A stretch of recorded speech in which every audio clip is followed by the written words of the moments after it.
How much did it cost to sit behind the wheel of the most exclusive automobile in America during the 1950s? Because in that decade, the United States wasn't just building cars. It was building status symbols. Machines meant for executives, movie stars, and the kind of buyer who never had to ask the price. Leave a like, subscribe to the channel, and let's start with a car that redefined what American luxury could be. 1957 Cadillac Eldorado Brougham. This wasn't just another Cadillac. It was Cadillac's answer to the question, what happens when you remove every limit on cost? The Eldorado Brougham was hand-assembled, loaded with features no other American car offered: air suspension, a stainless steel roof, quad headlights before they were legal in most states, and a memory seat that returned to a driver's preferred position at the touch of a button. It wasn't built to be practical. It was built to prove a point. Under the hood was a 365 cubic inch V8 producing 325 horsepower, paired with a smooth automatic transmission that made the enormous body feel effortless on the road. Only 400 examples were built across 1957 and 1958, each one costing more than a small house at the time. Today, a well-preserved 1957 Cadillac Eldorado Brougham is typically worth between $90,000 and $150,000, with exceptional documented examples exceeding $200,000. 1956 Continental Mark II.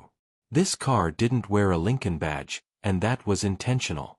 Ford created an entirely separate division just to build it, because the Mark II wasn't meant to compete with ordinary luxury cars. It was meant to sit above them. The design was clean, restrained, and deliberately free of the chrome excess that defined most American cars of the era. No tail fins, no gimmicks, just proportion and precision. Every Mark II was assembled almost entirely by hand, with panel gaps checked and rechecked before a single car left the plant. Power came from a 368 cubic inch V8 producing 285 horsepower, enough to move the car with quiet authority rather than raw speed. Just under 3,000 were built over 2 years, each one sold at a loss because the cost of building it exceeded its enormous price tag. Today, a well-preserved Continental Mark II is typically worth between $60,000 and $100,000, with the finest surviving examples reaching $150,000 or more. 1953 Cadillac Eldorado. Before the Brougham, there was the car that started it all. The 1953 Eldorado was Cadillac's first true halo car, a limited-run convertible designed to sit at the very top of the lineup. It featured a custom wraparound windshield, a distinctive wire mesh grille, and a metal cover that concealed the folded convertible top, giving it a cleaner silhouette than any other Cadillac on the road. Underneath was a 331 cubic inch V8, producing 210 horsepower, respectable for the era, and more than enough for a car built to be seen rather than raced. Only 532 were built for the 1953 model year, each one priced at roughly twice the cost of a standard Cadillac Series 62 convertible. Today, a well-preserved 1953 Eldorado is typically worth between $70,000 and $120,000, with Concours quality examples exceeding $150,000. Before we continue, let me know in the comments, if you had to choose one of these three to arrive at a 1950s country club, would it be the Eldorado Brougham, the Continental Mark II, or the original Eldorado? 1955 Packard Caribbean. This Packard represented the last great gasp of a company that once rivaled Cadillac and Lincoln for American luxury supremacy. The Caribbean was Packard's flagship, a limited production convertible built to prove the brand could still compete at the very top. Its styling featured a bold two-tone paint scheme, a wide chrome grille, and one of the most distinctive rear ends of any American car of the decade. Inside, it offered leather upholstery, thick carpeting, and an unusually well-appointed dashboard for the era. Power came from a 352 cubic inch V8, producing 275 horsepower, among the strongest engines Packard ever built. Fewer than 500 Caribbeans were produced for 1955, making it rare even by the standards of limited production American luxury cars.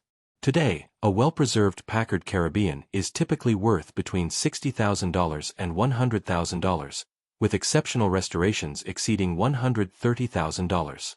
1957 Chrysler 300C. This wasn't a car built for comfort alone. It was built for someone who wanted luxury with genuine performance behind it. The Chrysler 300C was part of what became known as America's original letter series, cars designed to combine formal styling with serious mechanical muscle. Its design featured a bold trapezoidal grille, subtle tail fins, and a stance that looked purposeful rather than decorative.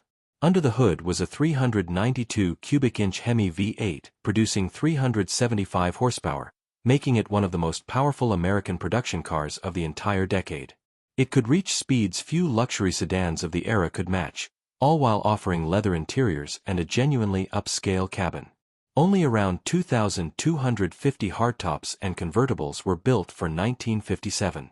Today, a well-preserved Chrysler 300C is typically worth between $70,000 and $130,000, with convertibles and exceptional examples exceeding $180,000. 1953 Buick Skylark. This Buick was created to celebrate the company's 50th anniversary, and it showed in every detail.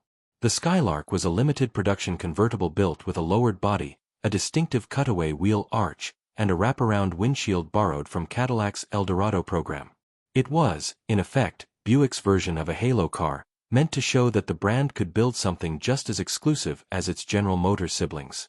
Inside, it featured leather upholstery, unique chrome trim, and a dashboard finished to a higher standard than any standard Buick. Power came from a 322 cubic inch V8, producing 188 horsepower, tuned for smooth, confident cruising rather than outright speed. Only 1,690 were built for the 1953 model year. Today, a well-preserved Buick Skylark is typically worth between $50,000 and $90,000, with exceptional examples exceeding $110,000. Before we continue, let me know in the comments, does the Chrysler 300C's blend of luxury and raw horsepower make it more appealing to you than the more formal Cadillacs and Packards on this list? 1954 Kaiser Darrin. This car didn't come from Detroit's usual luxury playbook, and that's exactly what makes it so interesting. The Kaiser Darrin was a fiberglass-bodied sports car years ahead of its time, featuring sliding doors that disappeared into the front fenders instead of swinging open. It wasn't trying to be a limousine or a formal sedan. It was built for someone who wanted something no other American manufacturer offered. Inside, it kept things simple, with leather seats and a straightforward dashboard built around the driving experience rather than ceremony.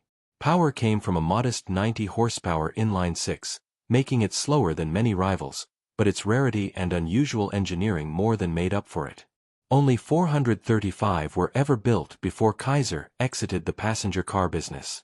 Today, a well-preserved Kaiser Darrin is typically worth between $80,000 and $130,000, with exceptional documented examples exceeding $150,000. 1955 Chrysler Imperial. This wasn't simply a well-equipped Chrysler. For 1955, Imperial became its own distinct mark, built to compete directly with Cadillac and Lincoln at the highest level of American luxury. Its styling featured freestanding, gun-sight taillights, a formal grille, and generous chrome trim that gave it unmistakable presence on the road. Inside, it offered some of the finest materials in the American market at the time, including rich leather, deep carpeting, and push-button transmission controls that felt genuinely futuristic. Power came from a 331 cubic inch Hemi V8, producing 250 horsepower, smooth and strong enough to move the large sedan with real authority. Production remained limited compared to Cadillac, with only a few thousand built across body styles for 1955. Today, a well-preserved Chrysler Imperial is typically worth between $40,000 and $80,000, with exceptional examples exceeding $100,000. 1957 Lincoln Premier. This Lincoln was built to answer a simple question: could Ford's luxury division truly rival Cadillac? The Premier was Lincoln's top-tier offering for 1957, featuring dramatic styling with sweeping tail fins, a wide chrome grille, and one of the longest, lowest profiles of any American sedan that year. Inside, it offered leather seating, extensive chrome accents, and a dashboard designed to feel genuinely modern for its era. Power came from a 368 cubic inch V8 producing 300 horsepower, giving the large sedan confident, effortless performance. While not as limited as some of the halo cars on this list, The Premier's convertible variant was produced in far smaller numbers than its sedan counterpart. Today, a well-preserved 1957 Lincoln Premier is typically worth between $35,000 and $70,000, with convertibles and exceptional examples exceeding $100,000. 1959 Cadillac Eldorado Biarritz. This Cadillac didn't just close out the decade. It became the definitive symbol of it. The 1959 Eldorado Biarritz featured the tallest, most dramatic tail fins Cadillac ever produced, along with dual-bullet taillights and a rear end that looked more like a spacecraft than an automobile. It was excess turned into art. Inside, it offered some of the most lavish appointments of any American car of the 1950s, including leather upholstery, extensive brushed metal trim, and a dashboard packed with switches and gauges.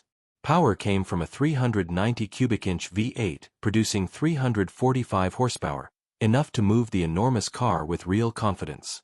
Only 1,320 Eldorado Biarritz convertibles were built for 1959, making it a fitting, flamboyant finale to the decade. Today, a well-preserved 1959 Eldorado Biarritz is typically worth between $80,000 and $150,000, with exceptional concours examples exceeding $200,000. And in the end, that was the true meaning of American luxury during the 1950s. It wasn't restraint. It wasn't subtlety. It was ambition, expressed in chrome, horsepower, and tail fins that reached for the sky. Now I'd like to hear your opinion. Which of these 10 American cars do you think best earned its price tag? The Eldorado Brougham, the Continental Mark II, or something rarer like the Kaiser Darrin or the Packard Caribbean? Let me know in the comments. And if you enjoyed this look at America's most expensive cars of the 1950s, be sure to watch the video now on the most expensive American cars of the 1960s, because the following decade brought its own kind of excess. See you in the next video.